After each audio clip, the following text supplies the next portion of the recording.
Hello दोस्तों, Samreen institute में एक बार फिर से आपका बहुत बहुत स्वागत है। मैं हूं आपके साथ अहमद आज़मी और आज की इस वीडियो के अंदर मैं आपको बताऊंगा कि किस तरीके से आप धनहिंद डिस्ट्रीब्यूटर आईडी से धनहिंद के रिटेलर वॉलेट में पैसा भेजेंगे। इसकी पूरी जानकारी मैं आपको इस वीडियो के अंदर देने वाला हूं, इसीलिए वीडियो को अंत तक ज़रूर देखिएगा, तभी जाकर आपको सही तरीके से समझ में आएगा। अगर आपने अभी तक हमारे YouTube चैनल को सब्सक्राइब नहीं किया है तो सबसे पहले आप हमारे YouTube चैनल को सब्सक्राइब करके बेल आइकन को प्रेस कर लें, ताकि जितनी भी वीडियोस मैं अपलोड करूं उसकी नोटिफिकेशन सबसे पहले आपको अपने मोबाइल फ़ोन पर मिलती रहे। तो चलिए शुरू करते हैं। सबसे पहले तो मैं आपको बता दूं कि धनहिंद है क्या। धनहिंद एक एपीएस कंपनी है।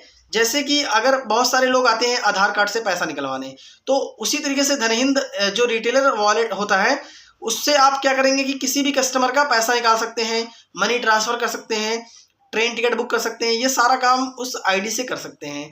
तो इसमें एक रिटेलर आईडी होती है, जो डिस्ट्रीब्यूटर आईडी होती है। जैसे कि मैं डिस्ट्रीब्यूटर हूँ तो मैं कई सारे रिटेलर बना सकता हूँ, और वो रिटेलर क्या कर सकता है कि डायरेक्टली कस्टमर का काम करके, यानी कि उसके आधार से उसका पैसा निकाल के उसको उससे चार्ज कर सकता है। लेकिन डिस्ट्रीब्यूटर जो होता है वो क्या करता है कि रिटेलर से ही पैसा कमाता है।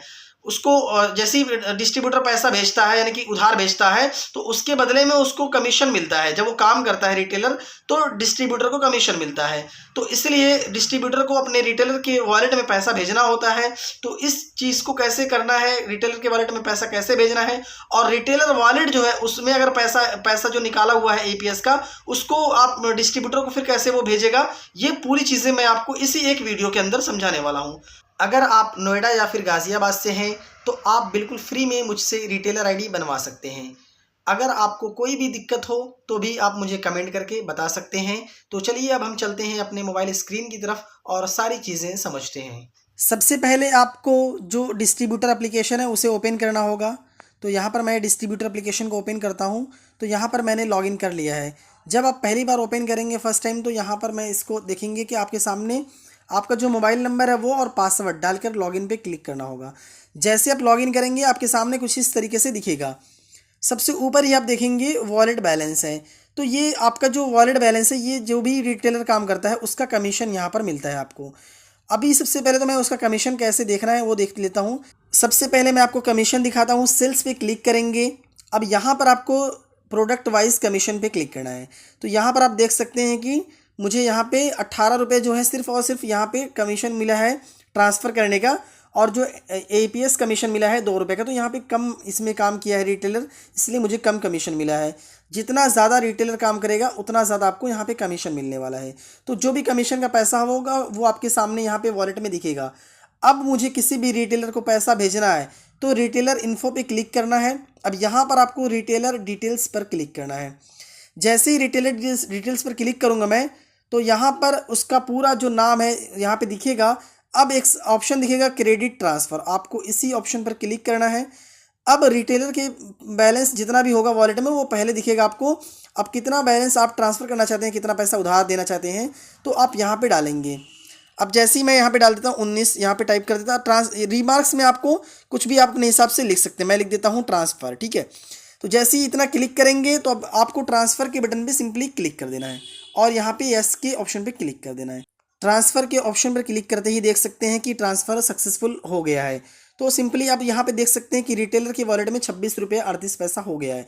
तो फटाफट से हम चलते हैं रिटेलर के वॉलेट, जो रिटेलर जो वॉलेट है उसमें आप देख सकते हैं कितना रुपये। यहाँ पे हम पहले इसमें देखते हैं कि हमारा जो पैसा है वो कितना बचा। तो इसको हम यहाँ पे होम स्क्रीन पे आ जाते हैं, होम पेज पे। अभी हम देख सकते हैं कि सिर्फ हमारे पास 40 पैसा बचा हुआ है। तो हमने इस तरीके से रिटेलर को उधार पैसा दे दिया है। अब उसके वॉलेट में चलते हैं, रिटेलर वॉलेट में, कि कितना पैसा हमारे पास बचा हुआ है। तो उसके लिए हम रिटेलर वाला जो ऐप है उसको ओपन करेंगे, और यहाँ से जैसे ही ओपन करते हैं तो यहाँ पे देख सकते हैं कि मैं यहाँ पे 26 रुपये 38 पैसा रिटेलर के बैलेंस यहाँ पे दिख रहा है। अब इस पैसे को यहाँ पे हम जो रिटेलर बैलेंस है, ये सिर्फ रिटेलर जो है अपना किसी भी मनी ट्रांसफ़र किसी को भी कर सकता है, उसके लिए यूज़ कर सकता है।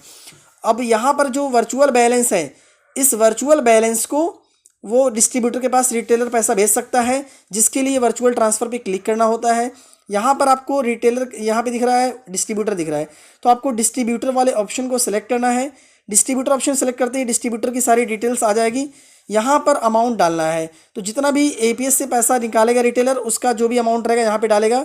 मिनिमम 100 रुपये तक अगर है तो वो भी भेज सकता है। अमाउंट टाइप करने के बाद यहाँ पे रिमार्क्स डालेगा, रिमार्क डालने के बाद सबमिट कर देगा।